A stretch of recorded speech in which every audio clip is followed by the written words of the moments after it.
What's going on YouTube? This is Jabber Tech, and today we're taking a look at the Vantrue X4 dashcam, which quite possibly could be the best camera on the market right now. You get 4K recording. That's absolutely crazy. Now I have it paired with the GPS module that is extra, and I highly recommend that you get it just because if you have a dashcam, you're probably nerdy like me and you want to see a little map of where you've been. That's just my opinion, but you don't have to buy this, and you don't have to buy the hardwire kit, which I bought as well. I just like to hide wires, but if you're interested in any of these products, check my link down below where I have all the links for you just to click and purchase. Let's go ahead, unbox it, and check it out together.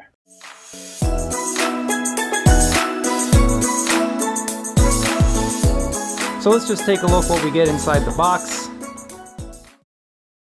You get the camera, and right off the bat, this is a really nice premium feeling camera. It doesn't look cheap, it doesn't feel cheap, it's just a high quality camera for sure. Here's your lens. There's that 4K Ultra HD lens that I'm really excited to check out.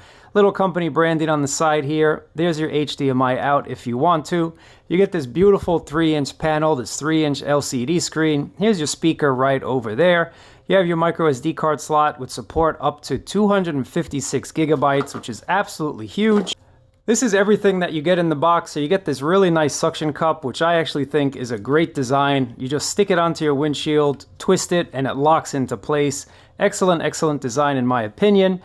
You also get a car charger in here, and what's super cool is you do have a USB port, so you can plug something else into it. If you only have one cigarette lighter in your car, this is not going to hog it up. I actually like that design quite a bit. It's about 10 feet long, but I actually picked up the hardwire kit, so I'm not even going to use this. You also get a mini USB cable to transfer those files from the camera to your hard drive or to your tablet, to whatever the case may be, because this does not have Wi-Fi in it, but it does have a super capacitor, which I'm really excited about, and that's the reason why I picked this up. Of course, because of the 4K resolution, but the super capacitor means that it can withstand higher and colder temperatures. I live in the Northeast, and our winters are brutal, so the super capacitor is definitely going to help. And also, in the summers, it gets pretty hot, and even if it doesn't get super hot where you are, just leaving this in your car, in the windshield with the sun beating down on it, it's going to get pretty hot.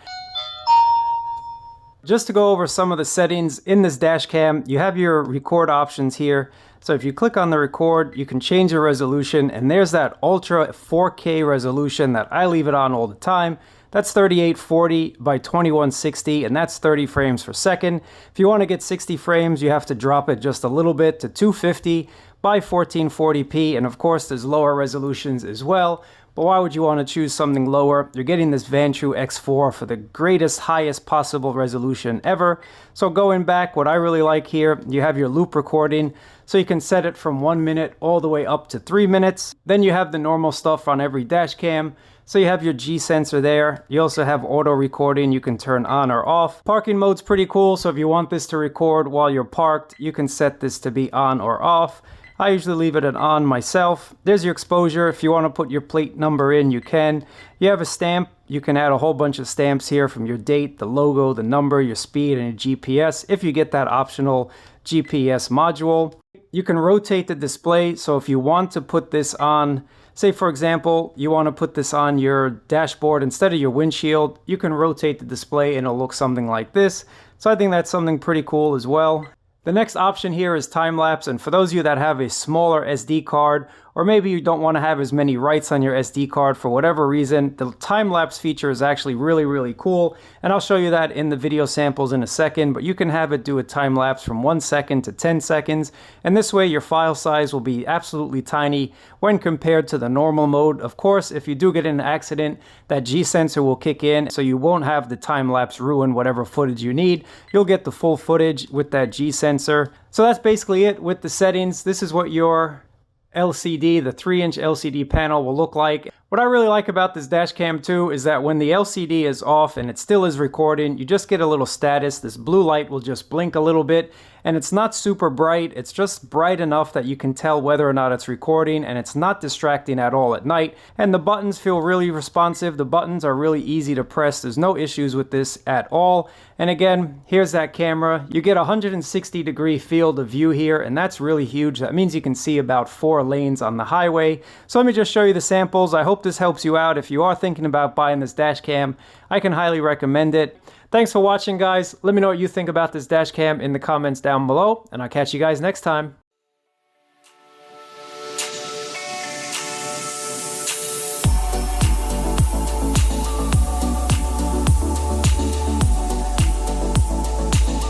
Riverside Drive.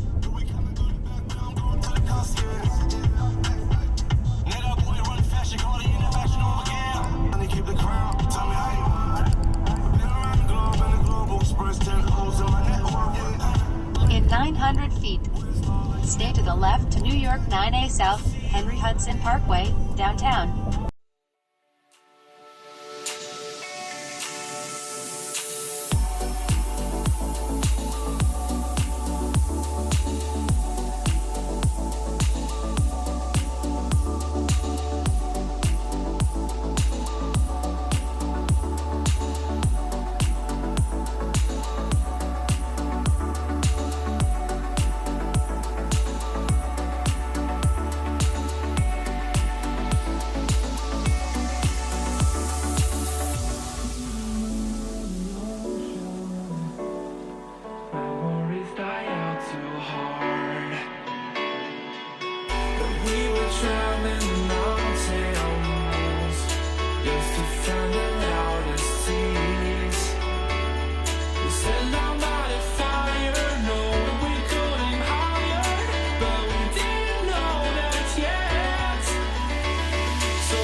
Something to hold on to, gotta find it first. But